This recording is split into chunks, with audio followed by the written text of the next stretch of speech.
Hey guys, how's it going? MasterBucks here, and welcome to the final episode of Crystal Palace for the season, episode 12. Of course, I know a few of you are probably thinking, when you heard me say the final episode, oh wait, are you killing the Crystal Palace career mode? And that's something that I do actually want to talk with you guys a little bit about. As you can see there, I simulated an away game, and wouldn't you believe it, we actually won the thing. It was an away game, and we won. We scored a goal in like the 86th minute. Yannick Bolasie, of course, I had to be him. And yeah, we actually won the game. It was unbelievable. But guys, I am going to commentate over the rest of the, the last couple of games that we have to play in the season. Of course, we only have like 3 or 4 games left. I just simulated one against West Ham there. Don't know why I didn't play it. But either way, we do have a home game against Manchester City. And, you know, Manchester City on the road away just have a habit of just fucking up. How did they lose to Sunderland? I don't know. But either way, I mean...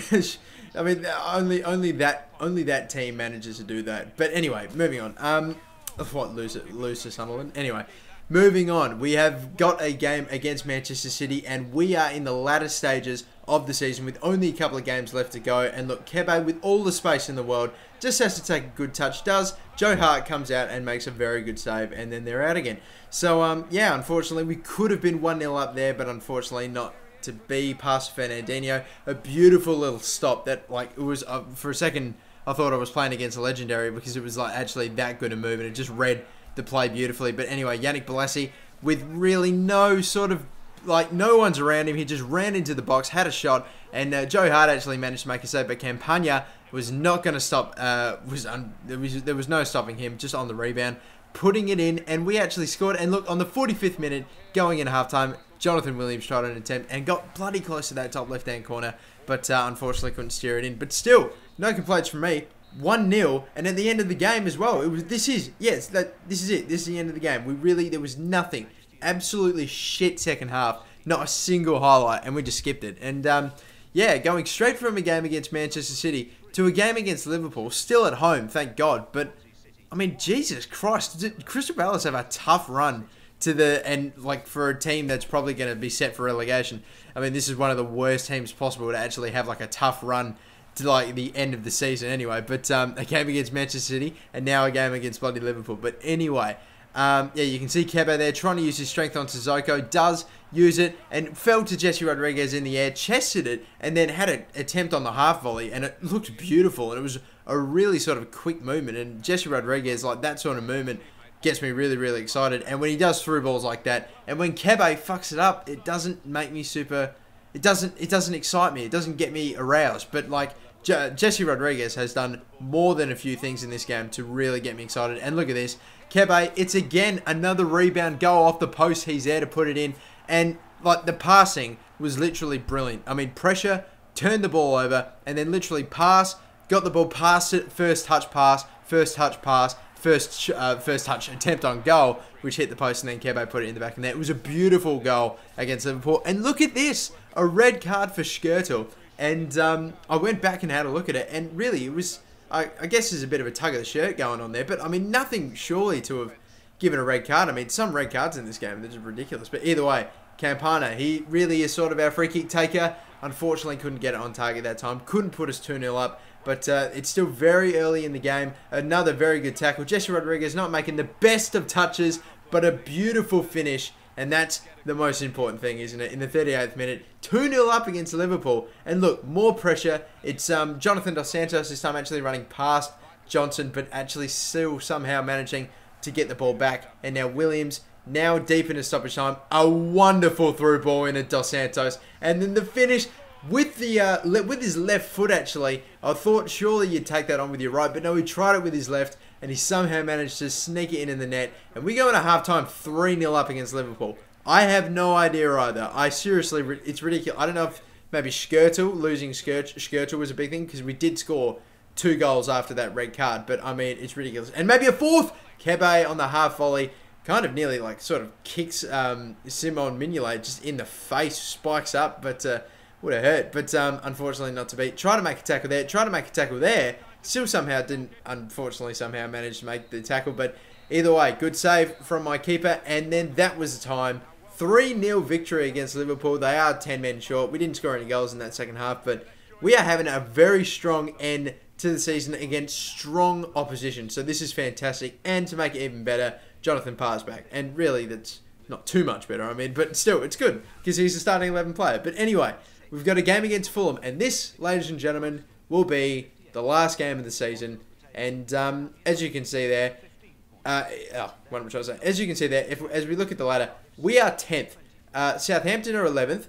We're like 7 points ahead of them. There's no way we're dropping. 10th is the worst that we can do at this point.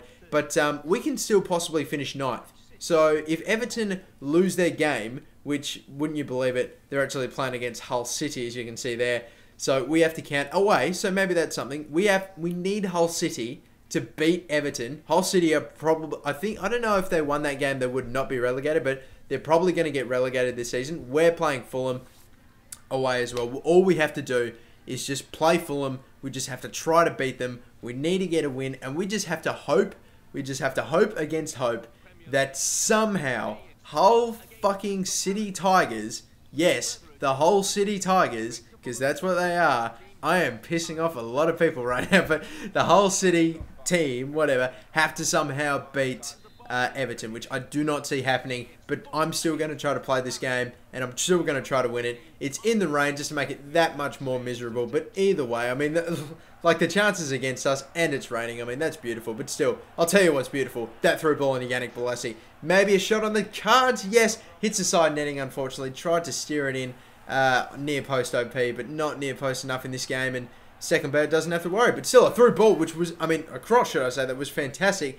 But sadly enough, Bent was offside. It would have been spectacular, but Bent somehow managed to screw it up anyway. But still, first half, we have not got that goal that's put us in front, and we have not heard much from Everton and Hull City Tigers. Oh no, I did it again. But anyway, Kebe goes down after getting tackled. I don't know if it was the rain, but he just fell on his ass. Absolutely weak as piss. And he's given the ball right back to Fulham. Sidwell again, the man who actually tackled him, Ruiz, and another pass that, if it had gone through the Sidwell, would have been a goal. It absolutely would have been. He would have just been one-on-one, but we got the ball back. Jonathan Dos Santos, a good through ball into Williams. Inside shoulder on Parker, has a shot, tucks it underneath his keeper at Stecklenberg. 60th minute, 30 minutes left to go. We can either hold the lead, try to go again, but either way, we have the lead finally. Jonathan Williams scoring away, and yeah, it's my young midget, my young Welsh midget, Jonathan Williams, that gets it done for me. I've had my qualms with him, but anyway, the through ball somehow went through the legs of Kieran Richardson. Kebe with a cross, and he's got Jesse Rodriguez far post. Unfortunately, 5 minutes after scoring the goal, couldn't put away the finisher, couldn't put away that second. But anyway, Fulham still on the ball. Plenty of time left, 15 minutes. A lot of time to concede an equaliser. And maybe this is it. It went in the net, but he's offside again. Darren Bent, thank God for that linesman. And thank God Darren Bent doesn't know how to stay behind a line, which is fantastic because I would have been in trouble. But look at this. I've given the ball away so stupidly. Nathan Arke's got to get in front of Kasami. Can't manage it, but puts him under pressure. Stops him from having a shot. But he goes back to the wing. Tries a cross. I'm trying to head it away. Kasami again. He's all over it. Has a shot. Gets blocked by none other than RK. 1 minute of stoppage time. 1 measly minute of stoppage time. Dos Santos on the ball. A lob through ball into Jesse Rodriguez using that pace. He's got it. Will he try across? You bet. And look, it's Williams with a brace in the 90th minute. He scored in the 60th. He scored in the 90th. This is a 2-0 victory against Fulham. 4 wins in our last 4 games in the Premier League. Referee blows his whistle. And yes, I actually said the referee blows his whistle, not the keeper blows his whistle for, you know, the long-time fans said. But we beat Fulham. We just had to see if Hull City managed to beat Everton. Really, it was just a wait. Obviously, there weren't a lot of shots in that game, but I tried to see Hull, Everton. I couldn't. The retrieving data thing was actually in the way. But yeah, we had a look. I looked in the bottom right-hand corner. We were still 10th. Everton finished with 57 points, which meant they drew that game against Hull City. So we finished 10th.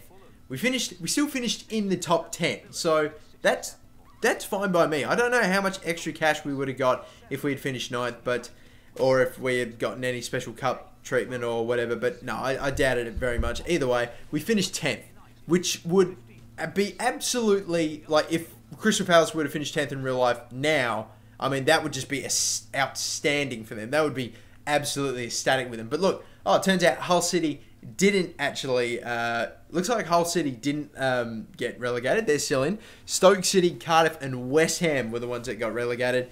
And I think maybe if Hull City lost that game, there was a chance they could have gone down. Depended on if Stoke won their game or not. But still, going into the championships, looks like we'll be playing with QPR and Bolton next season. And it's either going to be Watford, Reading, Leicester City, or Wigan Athletic that we're going to be playing with. Now, guys, this is where I wanted to talk to you about. This is what I wanted to talk to you about. As you can see, I'm sorting out contracts. I'll talk a little bit about this later. But the Crystal Palace career mode, I don't know if it's because I haven't made a lot of videos about it because of my illness and I took a bit of a break from it, but I feel like it's been getting a little bit stale recently. I know a few of you guys have felt the same. You want me to either do another team or start a brand new career mode from scratch, but either way, I will, I kind of have an idea. I know what I'm going to do with this career mode, and I'll fill you guys in a little bit later, but we're just at contracts. I've given contracts to everyone, and like I won't show you too much into contracts, but what I decided to do is there are two players that are departing the club, Grandine and Delaney, so they can go. That's fine. That's that pre-contract thing. There are 3 players I didn't give contracts to, and I'm going to let them leave. Phillips, Wilbraham, and sadly Speroni. So Speroni, they're very old players. One's 40 for crying out loud, and one's getting pretty close to 40. And yeah, I just decided not to give him a... what I'm trying to say, I just decided not to give them contracts because they're not worth anything, and really I'm just getting them off my list and freeing up some wage and freeing up some spots for other players. And I decided as well, it was $2.5 million for me to sign Nathan Ake from Chelsea after the end of the loan. He's not worth it yet, but he definitely will be. I can absolutely guarantee you that. And so I bought him for 2.5, which is about the same as what Alex McCarthy is. Have a look at this. Looking at the squad report for all my players now, he did not grow a single bit for goalkeeping. It was only physical attributes, which is really disappointing. Jack Hunt, RK, Mariappa were good. Parr was good. Campana going by 2. Jonathan Dos Santos by 3 was pretty good. At $6 million, I think he's my most expensive player.